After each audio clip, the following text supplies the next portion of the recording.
Alexandre. Ça va bien? Ça va, merci, et toi? Les meilleurs vœux?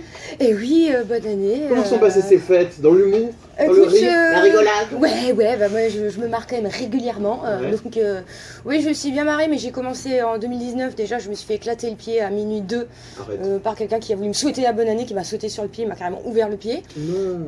Ouais, donc je disais, bah, ça commence bien. Et quand t'as fait urgence et tout? T'as Non, souffert en je n'étais silence pas le ouverte au point lendemain? d'aller aux urgences, mais bah. au point que ça me prenne la tête. T'es dans le délire sur le moment. Attends, je vais faire des points tout seul. Allez, tu viens tricoter. C'est sale. Voilà, non, mais j'avais quand même un peu le pied en sang, tu vois. Mais merde. Et, là, ça... Et puis une semaine après, je me la suis tordue 2 fois de suite, exactement la même. Voilà. Tu l'aimes pas, ce pied, hein? Non, j'ai regardé la symbolique sur internet. Ouais, C'est alors, c'est quoi? ouais, c'est un truc en rapport avec la mer, bah ça m'étonne pas. Ouais. Dès que tu te baignes, tu profites un peu de la Polynésie dans tout ce qu'elle offre de différent par rapport à Paris d'où tu viens? Carrément, j'en profite tous les jours. Tu veux dire, je me baigne à la mer? Ouais, tu te baignes. Oui, pas en ce moment parce que bon, la météo elle est un peu bizarre. C'était pourri, on est d'accord. J'ai pas envie d'attraper la leptospirose. Il y a ça. Voilà. Okay, T'as vu, j'ai bien enregistré t'as les tout choses appris, auxquelles il faut faire attention ici. Et oui, je profite de la nature. C'est des maladies cheloues qu'il n'y a pas à Paris, hein? Non, il n'y a pas ça, il n'y a pas. Enfin, il y a moins de têtes de con au mètre carré quand même, hein? Ah bah, c'est plus petit, hein, forcément. Et après, ouais. Ah, on se marre bien, je suis content parce que tu reviens avec une nouvelle représentation de ce spectacle que tu as commencé à donner fin d'année dernière. Oui. C'est les confessions d'une Taravana. Voilà, les confessions d'une Taravana. Et la petite astuce, c'est que tu as profité de ton séjour en Polynésie depuis maintenant 1 an et demi, quelque chose comme ça, pour en gros le mettre en scène sous la forme d'un spectacle stand-up. Oui, c'est ça, c'est un stand-up sit-up, hein, parce qu'il y a des moments où je m'assois, parce que voilà, je pars trop sinon dans l'ennui, hein, j'explose en plein vol en fait. Hein. Donc oui, c'est un vrai spectacle avec des petites micro-séquences. J'ai listé la Polynésie, comment je l'ai découverte, en 25 points, plus ou moins longs, et donc des trucs très légers, très, je sais pas, la conduite, les capotes, les hommes. Ah oui, les hommes, j'en parle. Hein. Alors attends, à ce propos, tu sais, il y a un mec qui a filmé dans ta salle, comme il a pu. Oui, c'est un ami et je le remercie, heureusement qu'il était là, sinon il n'y avait pas de captation. Il a laissé une trace, tu vois. Hein, et puis son téléphone n'était pas trop pourri. Oui, donc ça va. Bah heureusement, hein, heureusement qu'il était là. Et alors il y a une séquence qui m'a fait rire. Mais alors j'étais tout seul comme un con devant mon écran, tu vois. Oui. Et là c'est quand tu tacles les amants haïtiens que tu as. Les amants, attends, j'en ai pas eu 10 000 hein, non plus. Mais je sais pas, t'as l'air quand même de consommer local assez régulièrement. Je consomme local, je soutiens la Polynésie. Et il se trouve que tu es tombé effectivement sur le côté communication avec les sourcils. Oui. Qu'est-ce que j'ai ri quand tu as les 2 sourcils qui partent en couille.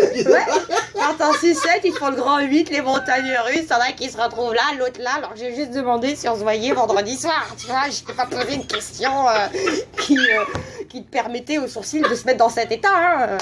Ah, qu'est-ce que j'ai ri, parce que c'est tellement ça en fait, c'est tellement rentré dans le mode de communication normal du pays qu'on le remarque pas, mais c'est vrai que quand t'es de l'extérieur et que tu repères ça, tu te dis mais qu'est-ce qui lui arrive? Il s'est loupé au botox. Oui, cette séquence, elle a bien marché. Après, t'as touché un point sensible qui m'a fait aussi mourir de rire. Alors, je pense que les enfants sont à l'école, là, donc il y a moins d'oreilles chastes qui écoutent la radio à cette heure-ci. Mais c'est quand, en gros, le mec, à un moment donné, tu lui rentres dedans parce que tu veux rompre, etc., et tu lui mets bien dans la figure, et que tu lui fais remarquer qu'il a un attribut masculin qui correspondrait plutôt à celui d'un enfant. De 7 ans. Oh mon Dieu, quel horreur. J'étais énervée, j'étais très énervée et moi quand on m'énerve, je deviens méchante, je deviens vexante, je deviens humiliante et puis c'est ma technique de survie, c'est-à-dire quand j'atteins le stade de non-retour avec un mec, parce que moi je pardonne beaucoup, donc je me fais avoir plusieurs fois, et à un moment c'est mon instinct de survie, il me dit stop et il envoie des SMS à la con à ma place, que si le mec il te rappelle c'est qu'il est maso, qu'il a envie de se casser les dents. Alors quels sont les autres thèmes comme ça? Parce que moi j'ai envie de venir là du coup. Parce que oui. C'est du très bon teasing. Tu as ta page Facebook, hein? Oui, j'ai ma page Facebook qui s'appelle Nadia Tahiti Comedy et sur laquelle on peut retrouver justement 4 extraits assez représentatifs de ce qu'on va retrouver dans le spectacle. Il y a plein de choses qui sont drôles. Il y a, je crois qu'on avait déjà parlé la dernière fois sur tous les mots que je comprenais pas quand on me disait. Alors, par exemple, il y avait le kokoro. Oui. Mais ça, je croyais que c'était un cocktail local à base de coco. Ah, c'est une façon de voir les choses. Je me suis liée d'amitié assez rapidement au début en commandant des cocolos dans tous les bars où j'allais, tu vois. Je me suis fait plein de potes. Qu'est-ce qu'il y avait encore? Il y avait, il y avait le Zika et le chikungunya, je croyais que c'était des DJ locaux. Ah non. Il y avait, je les ai listés, mais là je les ai pas en tête. Hein. Vous inquiétez pas, vendredi soir Elle a son texte en tête. Non, j'ai des fiches en fait. Ah je fais comme Guy Bedos, j'ai des fiches parce que j'ai listé tellement de choses et dans les listes j'ai encore sous-listé que pour être sûr de pas me mélanger, j'ai des petites fiches et j'assume totalement. Hein. Complètement. Et il y a d'autres qui l'ont fait avant toi et ça n'empêche pas le talent de s'exprimer parce qu'il y a une capacité de rebond en ce qui te concerne qui est celle de plein de gens qui ont cette facilité. Et ça, franchement, c'est inné chez toi? Oui, écoute, oui, j'ai toujours été. J'ai toujours eu un peu le grain de la connerie en moi, en fait. Hein. Même quand je fais rien, même dans des situations normales, il m'arrive une connerie. Pareil, je vais t'en raconter une qui. Elle m'a fait mourir de rire hier soir. C'est bien de le prendre comme ça. Non, mais c'est-à-dire, j'ai une poisse qui est contagieuse maintenant. Merde, reste loin, oh. J'ai commandé une pizza. La dame, elle vient avec son scooter, elle se gare. Et à ce moment-là, il y a un couple qui sort de la résidence avec 2 grosses valises. Elle me donne mes pizzas. Le scooter, la béquille est lâche, le scooter il part. Non. Le mec se jette sur le scooter pour le rattraper, super sympa. La valise, elle part dans la descente. La femme se met à courir derrière la valise dans la descente de l'Uranie. Attends. Moi, j'en pouvais plus. Je me disais, mais c'est pas possible. Dès que j'approche quelqu'un. Ah oui, les 2 valises qui sont parties. Alors, moi, je perds pas le nord parce qu'en plus, je suis au régime en ce moment. La pizza, c'est bon. Elle est bien, elle a pas fait de il m'en reste d'ailleurs si t'en veux. Ça va aller. Non, je te dis, je suis au régime. Mais tu vois, c'est quand on lit le menu, on est obligé de consommer. Mais tous les jours, j'ai des petits trucs comme ça qui me font moi mourir de rire et où vraiment les gens qui me connaissent ils me disent mais attends, t'en rates pas une quoi, entre les pannes de batterie, là je suis allée me faire tatouer récemment, je raconterai sur scène ce qui s'est passé. Ah, il y a eu une angoisse? Non, pas du tout, non, mais c'était très drôle quoi, ils m'ont prise pour une folle, ils m'ont dit à un moment, ils m'ont dit tu tournes pas rond en fait quoi. Et tu leur as fait peur? Oui. Parce que tu dégages beaucoup d'énergie et donc ça peut désarçonner parfois. Ah bah oui, parce que tu sais, je me suis fait tatouer la colonne vertébrale là. Donc le tatoueur il me dit je vais te faire le dessin dans le dos. Donc moi qu'est-ce que je fais tout naturellement? Je relève mon t-shirt, mon soutien-gorge, tout ça. Mais sauf qu'apparemment il fallait un paréo, il fallait pas se mettre seins nus dans la salle. Ah bon? Ah oui, toi tu y vas clairement direct comme ça. Ouais. Mais oui, mais c'est une feuille de papier, c'est pas un corps. Quoi. Et là, il me regardait, il me dit mais tu n'as pas emmené de paréo? Je dis ben non, pourquoi? Il fallait. Je vais regarder les gens tout à l'heure. Ah, c'est pas grave, j'ai l'habitude d'avoir du public. Qu'est-ce que tu voudrais faire au Fénois? Parce que tu es installé, donc ça y est. Qu'est-ce que je voudrais faire au Fénois? Je voudrais lancer le plus tôt possible mon spectacle en anglais. En fait, clairement, je suis heureuse quand je suis sur scène, donc ça serait très difficile pour moi d'arrêter de jouer. Je sais qu'ici, avec un spectacle en français, on peut pas avoir des dizaines et des dizaines de dates. Hein. Donc là, je vais mettre toute mon énergie dans mon nouveau one-man show en anglais. En anglais? Ouais. Mais tu parles déjà couramment anglais? Yes, my name is Nadia, how are you? Non, mais tu vas le faire avec un accent français forcé, ça peut marcher ça. Je vais le faire avec, j'aurais pas besoin de le forcer, hein, mon accent français je l'ai. Ça va être dur parce que oui, je parle anglais de manière sociale, je fais de l'anglais à l'école, bon, je peux me démerder dans des trucs de la vie de tous les jours au quotidien. Un spectacle, c'est déjà autre chose, hein, c'est un autre vocabulaire. Moi, mon texte, il est pointu. Je galère un peu sur les corrections, là, on est à plusieurs dessus.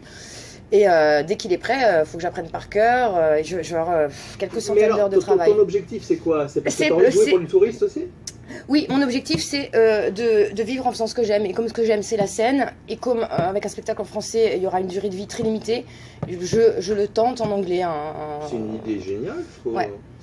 D'ailleurs, je trouve qu'il n'y a pas suffisamment d'initiatives en anglais à Tahiti par rapport à nos ambitions d'accueil de clientèle touristique internationale. De contenu, même à la radio ou à la télévision locale, je pense que ça mériterait qu'il y ait un peu plus de langue anglaise. Bah oui, parce qu'il y a quand même une grosse... tu vois, par exemple, à Bora, 90% de la clientèle, de ce qu'on dit des hôtels, c'est anglophone. Hein. Tiens, d'ailleurs, tu sais quoi? Je me souviens, et c'est une super initiative, et c'est dommage que ça ait disparu, les premières années de TNTV, tu avais un JT quotidien en anglais sur l'actualité polynésienne, ce qui se passait au pays. C'était une idée géniale, je trouve. Ouais, c'est quand même bien que les touristes complètement. ils sachent un peu ce qui se passe là où ils sont. Oui, ouais, avec une je sais pas, bon, après, Il n'y a pas que la plage et le soleil. Hein. Exactement. Alors toi, on rappelle les circonstances quand même, ce spectacle, tu as eu envie de l'écrire parce qu'il t'est arrivé des galères de malade au moment où tu devais rentrer en métropole. Ouais. Et ça a fini par te... Est-ce que c'est ça qui a fini par te décider à rester au Fénois? Mais j'avais pas le choix, j'avais plus de passeport, je pouvais pas prendre l'avion, c'est ça. donc j'avais de toute manière un mois d'attente. Ouais. Et puis ben, ça m'arrangeait, j'avais pas envie de rentrer à Paris, j'avais pas le courage de prendre une décision de tout quitter pour tout recommencer ailleurs, même si l'envie était là. Là, j'ai pas eu le choix, je me suis dit, je suis sur place, j'en profite, j'essaie de me mettre en place. T'as dû quand même aller repartir en métropole faire un déménagement, quelque chose Non, comme ça? c'est mes amis qui l'ont fait pour moi. Donc ça veut dire que tu es parti de métropole pour une date ou deux. Pour Je 10 me souviens, jours. d'ailleurs, à l'époque, avoir fait la promotion de ce spectacle Oui. pour lequel tu étais venu, et tu n'es plus rencontré depuis? Non. Mais comment ça a été pris par tes proches, tes amis? T'avais une vie, quoi, là-bas. Bah oui, j'avais une vie. Certains, ils ont vraiment essayé de me décourager. Hein. Enfin, ils avaient peur. Quoi. Ils ont dit, mais qu'est-ce que tu vas faire enfin t'as même pas mis d'argent de côté, t'as pas de travail, qu'est-ce que tu vas faire? J'ai dit, ouais, on verra. Oui, d'autres qui disaient, oui, bon, t'as raison, faut que tu tentes. Mais la plupart étaient quand même super inquiets. Hein, puisque je connaissais personne, que j'avais pas de rien. Pas d'attache réelle ici? Non. À part un coup de cœur. Et c'est pour ça que je trouve ça extrêmement audacieux et courageux de ta part. Parce que là on en parle avec humour, mais t'as bien dû à un moment donné grincer des dents, serrer des dents, ça a dû être dur. J'ai eu des petits bads, hein. J'ai eu des grosses crises d'angoisse, j'ai eu des moments de déprime où je me suis sentie, je suis très entourée, hein, mais j'ai des moments, même encore aujourd'hui, où je me sens hyper seule, même en étant très entourée. Hein. Les gens ils doivent se dire, ouais, elle a une vie de rêve, elle fait des couvertures, elle fait les télés, elle fait les radios. Oui, j'ai une vie sympa sur certains plans. Sur d'autres côtés, comme pour Tahiti, t'as le décor et l'envers du décor. Hein. Donc il y a Nadia, le décor, humoriste qui rigole.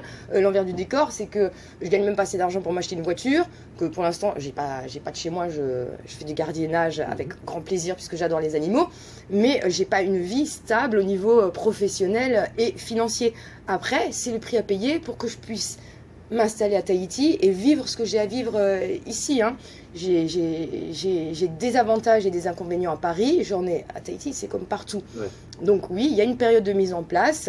Je suis quand même hyper heureuse que Tahiti m'ait gardée et c'est aussi pour ça que je fais ce spectacle, c'est ma manière de dire merci aux Fénois.